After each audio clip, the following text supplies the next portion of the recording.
So what's up guys, in last video we have put some new directives in our form, that is ng-show, which decides when and how our specific paragraph should be shown, and we put some conditions basing them upon the form objects different properties, and it's quite working. But I want to let you know that there is another service called ng-message, same as ng-route. You can include that ng-message, and this task here will be little bit easier than this, just because here what happening is, so we for two messages like we did for the email box, and while mentioning those properties with mentioning those elements with the properties, we have to be specific when a specific paragraph should be shown, and also the conditions should be like that, when this paragraph is visible, this should not mean when this paragraph, the second paragraph, is visible, the first one shouldn't be. But when we use ng-message, then we should not be worried about that. We just have to put the condition when a specific paragraph should be visible, and ng-message will take care of that. As well as we can declare a template where we can write our default messages, and that we can use anytime we want. So that's fine. That's not a very kind of complex or something to understand. It's very easy, you can use that. But for now, let's go for our ng submit and do something to submit this form. To ng submit, what we have to do is we have to assign a task that should be done when we are submitting this form. To do that, let's mention here as a form that is called form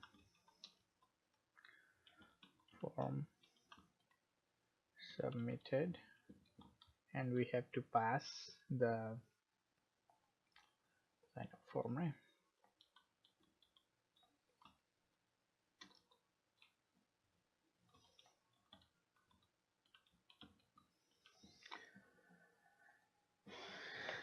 And we're gonna declare this in our sign up controller,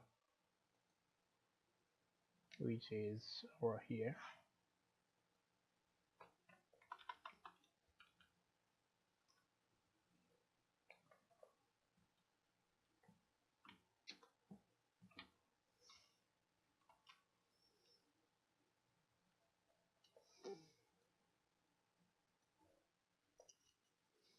Now $scope dot submit equal to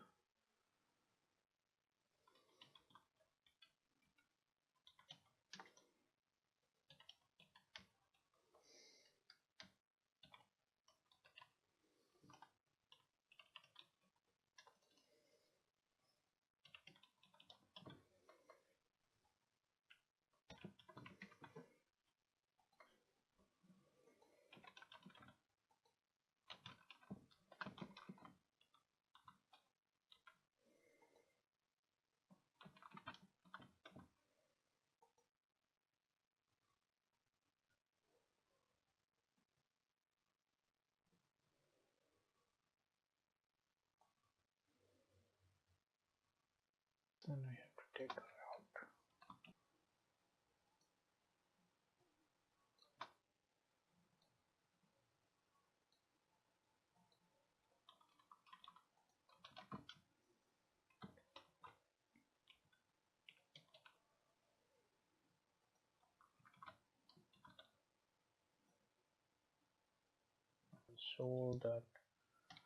Console.log.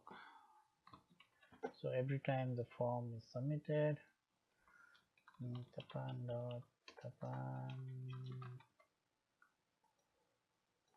So every time the form get displayed,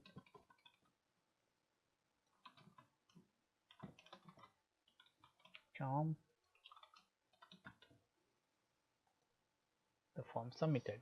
So but now if I say something here, see the form getting submitted even though uh, the form is invalid or has no data. To prevent that, we have to add the same kind of stuff we did here. Go to our login sign up form, and the way we use these conditions here, we have to use the conditions over there. So let's do it. Go to the form submitted, and then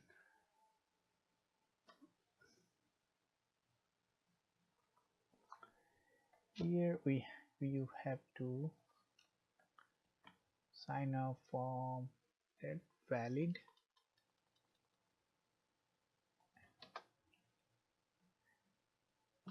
and then now let's do it. See, now it's not submitting when the form is invalid, and it will submit when the form is valid.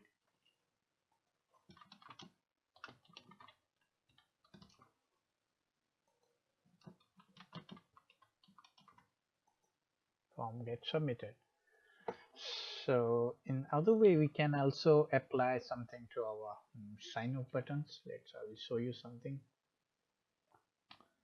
This is the sign up button. Make it type, and this is type reset. Type equal to shit.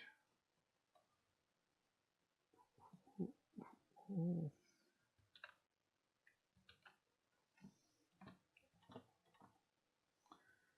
So there is a class called ngDisable. If we apply this one, equal to when we want this button to be disabled.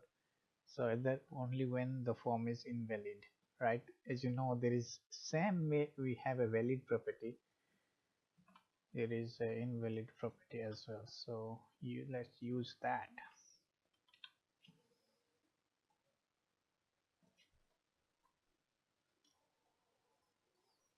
Sorry.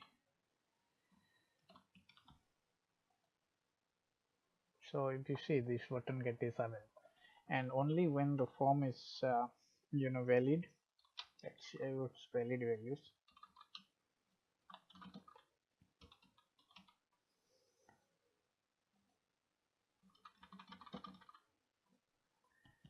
This why this thing, even though this is invalid, this was because we didn't put any property here.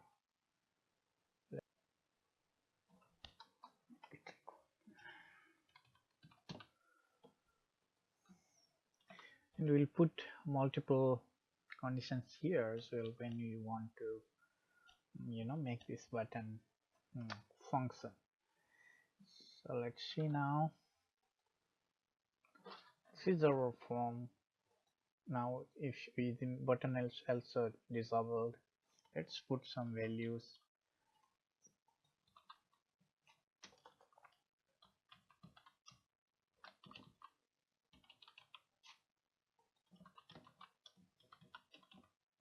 Now the button gets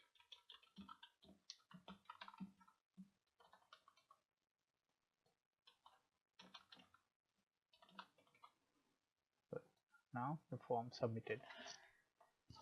Okay, also let me show you something else.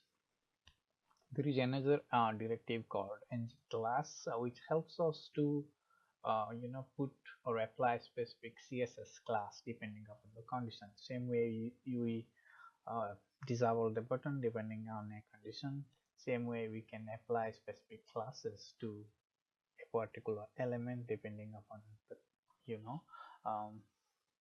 depending upon the condition. let us do that. For example, let us apply to our username. Let us put this element in a division so that we can apply the classes to a particular division.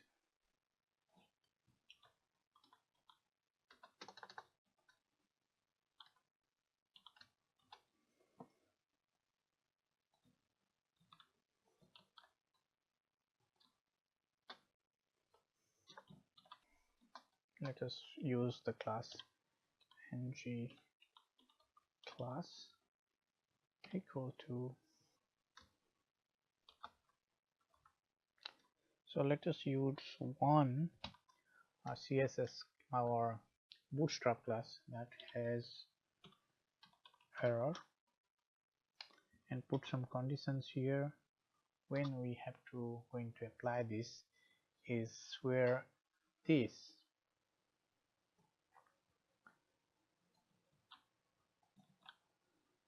is not valid, or you can use invalid. So let's see how.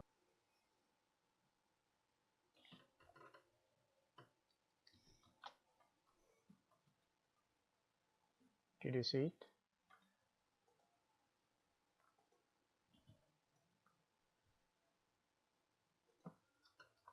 The same way we can apply green, like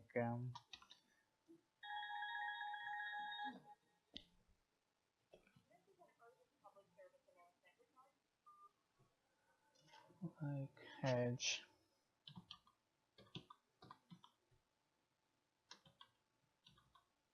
success. Same way we make it, we mark it for valid.